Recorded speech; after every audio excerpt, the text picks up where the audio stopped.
අද මම ඔයාලට හුඟක් වැදගත් good news එකක් දෙන්න යන්නේ. ඒ තමයි අර නෝමිලේ රජයෙන් දෙන පොලි රහිත විශ්වවිද්‍යාල උපාධියක් ගන්න පුළුවන් ලෝන් එක දැන් දෙන්න ඕපන් වෙනවා අගෝස්තු 15 වෙනිදා. මේ ගැන වෙබ් ලින්ක් එක මම දාන්නම්. අධ්‍යාපන අමාත්‍යාංශ වෙබ් ලින්ක් එකට ගිහිල්ලා ඔයගොල්ලන්ට ඒක දැනගන්න පුළුවන්. මම ඒක ලින්ක් එක දාන්නම්. ඉතින් හොර ලින්ක් වලට රැවටෙන්න එපා. මුලින් මම ඒක කියන්නම්. මම ලින්ක් එක දාන්නම්. ඔයාලත් ගිහින් අධ්‍යාපන අමාත්‍යාංශ ලින්ක් වෙබ් එකකින් ගිහින් බලලා මේකට සම්බන්ධ වෙන්න. ඉතින් මේක හුඟක් වටිනා අවස්ථාවක් ඔයාගේ දරුවන්ට දරුවනි මේක උනන්දු වෙන්න. දෙමෝපියෝනි මේ සම්බන්ධයෙන් උනන්දු වෙන්න කියලා තමයි මම මේ අද පණිවිඩය දෙන්නේ. ඉතින් ඔයා අවුරුදු 3ක සාමාන්‍ය ඩිග්‍රියක් කරන්න යනවා නම් ඔයාට ලක්ෂ 6ක් වෙනකන් ගන්න පුළුවන්. ඊට අමතරව ඔයාගේ අතේ වියදමට උපාධි ඉගෙන ගන්න කාලාතුරදී ඔයාගේ අතේ වියදමට ලක්ෂ 3ක් විතර ගන්න පුළුවන්. ඊට අමතරව ලක්ෂ 8ක් දෙනවා ඔයා අවුරුදු 4ක ඩිග්‍රී ප්‍රෝග්‍රෑම් එකක් කරනවා නම් අතේ වියදමට ලක්ෂ 3ක් විතර දෙනවා. ඉතින් මේක හුඟක් වැදගත් රන් දොරටුවක් ඕගොල්ලන්ගේ ජීවිතේ. ඉතින් මේ ඔයාලට මේ ඩිග්‍රී කරන්න ඕන ආයතන ටිකේ අධ්‍යාපන අමාත්‍යාංශ ලින්ක් එකේ දාලා තියෙනවා. වෙබ් එකේ දාලා තිනවා. ඔයාලා ඒ ගැන හොඳට උනන්දු වෙන්න. ඉතින් අගෝස්තු 15 වෙනිදාදී මේක තරංගයක්. මේකට ඇප්ලයි කරන්න. මම ඔයාලට කියන්නම් අගෝස්තු 15 ඔන්ලයින් ඇප්ලයි කරනකොට ඔයා ලෑස්ති කරන් ඉන්න ඕන දේවල් ටික මම ලිස්ට් එකකට ගත්තා. නමුත් ඊට වඩා තියෙන්න පුළුවන්. හොඳද?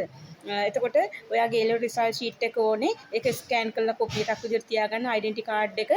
ඊට පස්සේ ඔයාගේ පාස්පෝර්ට් සයිස් ෆොටෝස් දෙකක් ඕනේ. account details තියෙනවා නම් හොඳයි බෑ BOC එකෙන්ම.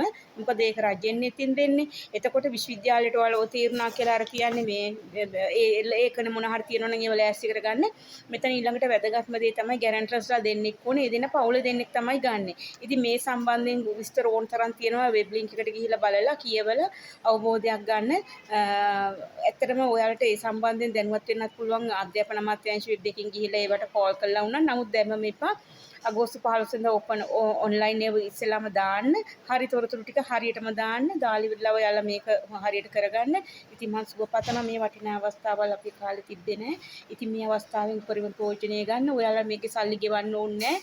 ඔයාලා මතක තියාගන්න ඔයාලා මේ උපාධියක් ඉවරලා වසරකටත් පස්සේ ආය අවුරුදු 7යි 8යි 12යි අතර ඔයාලට තමයි ඔයාලට මේක ගෙවන්න තියෙන්නේ. මේක ඉතාමත් වටින අවස්ථාවක්. ඒතකොට ඔයාගේ අම්මා තාත්තවත් ඔයාවත් නෙමෙයි මේක ගෙවන්න ඕනේ. ඔයා රස්සාවක් හොයාගෙන ඔයාගේම ආදායමෙන් තමයි ඔයා ගෙවන්න ඕනේ. ඉතින් ඔයා අපකරුවන්ගේ විශ්වාසයට රකින්න. මොකද ඒගොල්ලෝ ඕගොල්ලෝගේ දෙමව්පියෝ නෑදෑයෝ වෙනවා. එයාලා අප වෙලා ඔයාට මේ ලෝන් එක ගන්න අප වෙන්නේ. ඔයා මේකෙන් යම්කිසි ප්‍රයෝජනයක් ගන්න නිසා රජෙන් දෙන්නේ ඔයාලා යම්කිසි ප්‍රයෝජනයක් ගන්නයි කියලා හිතලා ඉතින් මේක සම්බන්ධයෙන් හරිය උනන්දු වෙලා මේ රන් දොරටුව විවෘත කරගෙන විදේශගත වෙන අවස්ථාව ජීවිතේ ඉහළට යන්න පුළුවන් අවස්ථාව තෝරාගන්න රටට සමාජයට වැඩිදායි පුද්ගලයෝ වෙන්න හැම විටම සමාජයට හොඳම දේ කරන්න පුළුවන් නම් ඒක තමයි හොඳම දේ. ඉතින් අධ්‍යාපනයෙන් ඉහළට යන්න අධ්‍යාපනය විතරයි අපි වගේ රටවල් වලට තියෙන එකම මෙවලම ඉස්සරහට යන්න. ඒක තේරුම් ගන්න. ජීවිතේ කෙටි තැන් වල නතර වෙන්න එපා. නතර වෙලා තියෙනවා නම් ඒත් ආරම්භ කරන්න පුළුවන් හොඳ අවස්ථාවක්. ප්‍රශ්නයක් තිබ්බොත් කමෙන්ට් වලින් අහන්න.